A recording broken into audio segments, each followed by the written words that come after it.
जय हिंद साथियों, मैं रामू मौर्य आप सभी का एथिक्स क्लासेज में स्वागत करता हूं।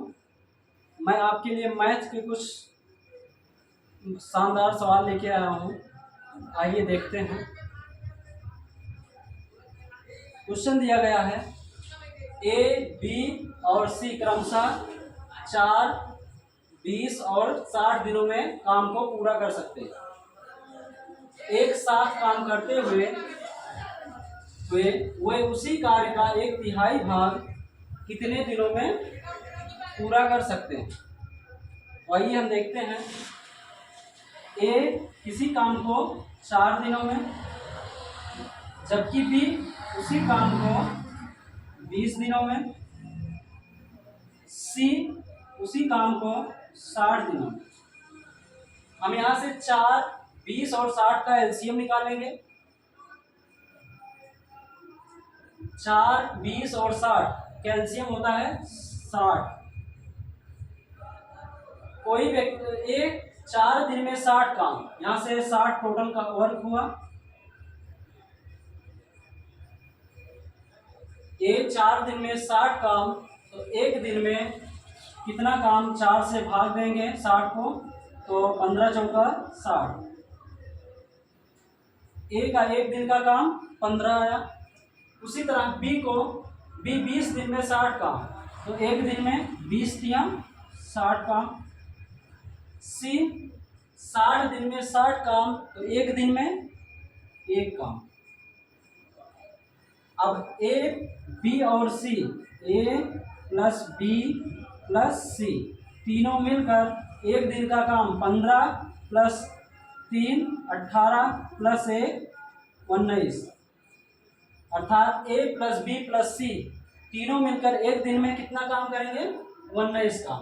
अब क्वेश्चन में दिया गया है उसी काम का 1/3 भाग कितने दिनों में तीनों मिलकर करेंगे। तो टोटल काम 60, उसका 1/3 भाग, 60 का 1/3 भाग ए प्लस बी प्लस सी तीनों मिलकर कितने दिनों में समाप्त करेंगे। तो ए प्लस बी प्लस सी के एक दिन का काम कितना है 19। हम भाग देंगे, 3 से काटेंगे, 20 बार जाएगा, तो कितना दिन 20/19। अब 19 को 19 से करना 19 बचा कितना, एक को से उतारेंगे, 1/19 दिन, अर्थात ए प्लस बी प्लस सी तीनों मिलकर 1/3 भाग 1 सही 1/19 दिनों में, अर्थात ऑप्शन बी इज राइट। आइए अब हम अपने दूसरे क्वेश्चन की तरफ चलते हैं दोस्तों। क्वेश्चन दिया गया है ए और बी की कार्य क्षमताओं का अनुपात 3:4 है। यदि ए किसी कार्य को 12 दिन में पूरा कर सकता है, तो बी उसी कार्य को पूरा करने में कितना समय लेगा। तो ए और बी की कार्य क्षमता का अनुपात दिया गया है। ए और बी, इसका कार्य क्षमता का अनुपात कितना दिया गया 3:4।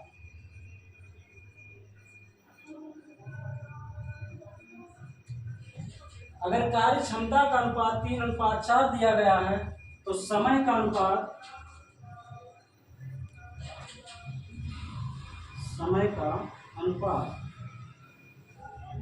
इसका जस्ट विपरीत होगा 4:3। अब क्वेश्चन में दिया गया है ए किसी कार्य को 12 दिन में, अर्थात 4 यूनिट का वैल्यू कितना दिया गया है 12 दिन, 12 दिन। तो 4 का कितना गुना 12 है, गुणे 3। उसी तरह पूछा गया है बी उसी काम को कितने दिन में करेगा। तो 3 का मान 3 गुणे 3 कितना 9 दिन। तो 3 यूनिट का मान कितना हो जाएगा, अगर 4 यूनिट का मान 12, तो 4 गुणे 3। उसी तरह 3 यूनिट का मान 3 गुणे 3 बराबर 9 दिन। हमारा यही आंसर आ गया, अर्थात ऑप्शन बी। चलिए दोस्तों, हमारा तीसरा क्वेश्चन रेशियो का दिया गया है। 4A बराबर 6B बराबर 9C है, तो A अनुपात B अनुपात C का मान ज्ञात करें। तो ऑप्शन दिया गया 16 अनुपात 36 अनुपात 81, दूसरा ऑप्शन 9 6 4 4 6 9 15 13 10। इस तरह का क्वेश्चन हम सबसे पहले 4 6 और 9 का एलसीएम निकालेंगे। 4 और 6 और 9 का एलसीएम होगा 36। तो पी हमें ज्ञात करना है ए बी और सी का अनुपात, ए बी और सी का अनुपात। इसका एलसीएम 4 और 6 और 9 का एलसीएम कितना होगा 36। तो 36 को सबके नीचे 36 लिखेंगे और इसके साथ दी गई संख्या से भाग देंगे। ए के साथ चार संख्या दी गई है तो 4 से भाग देंगे, बी के साथ 6 संख्या दी गई है तो 6 से भाग देंगे, और सी के साथ 9 संख्या दी गई है तो 9 से भाग देंगे। इसी को हम सॉल्व करेंगे। 4 9 36, 6 को 36 से भाग देंगे, 6 9 4 36, अर्थात ए अनुपात बी अनुपात सी बराबर होगा 9 अनुपात 6 अनुपात 4। यही हमारा आंसर होगा। 9 अनुपात 6 अनुपात 4 को किस ऑप्शन में दिया गया है, तो ऑप्शन नंबर बी।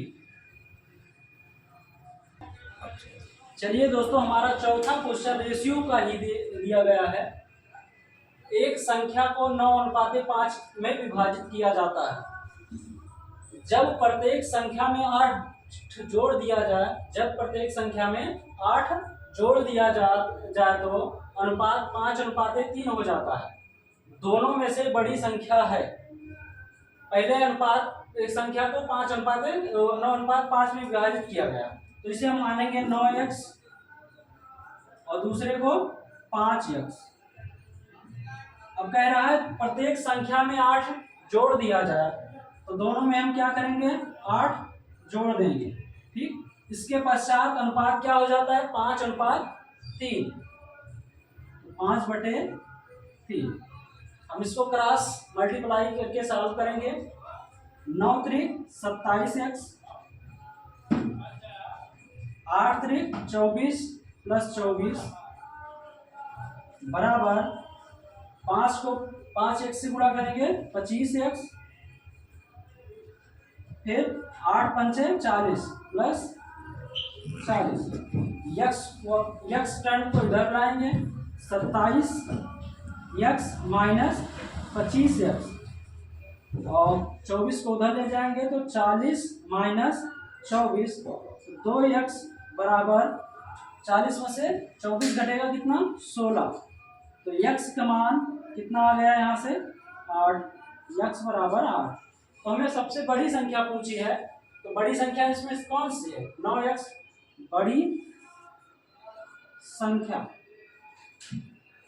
कितना है 9x, तो 9 गुणे x का मान कितना है 8, 9 8 72, अर्थात हमारा आंसर कौन सा होगा ऑप्शन डी। आइए इसी क्वेश्चन को हम शॉर्ट में देखते हैं कैसे लगेगा। सबसे पहले हम 9 को 3 से गुणा करेंगे, 9 3 27, फिर 5 को 5 से गुणा करेंगे 5 25, तो 27 - 25 की वैल्यू। अब फिर 8 को 3 से गुणा करेंगे, 8 3 24 और 8 पंचे 40, तो 40 8 पंचे 40 - 8 3 24, अर्थात 27 - 25, 2 का मान दिया गया है 24, और 40 - 24 16, अर्थात 2 यूनिट का मान 16। तो 1 यूनिट का मान कितना दिया गया है 8। अगर 1 यूनिट का मान 8 दिया गया है, तो इसमें से बड़ी संख्या कौन सी है 9x या 5x। 9x, तो 9 यूनिट का मान कितना हो जाएगा 9 गुणे 8, अर्थात 72 ऑप्शन।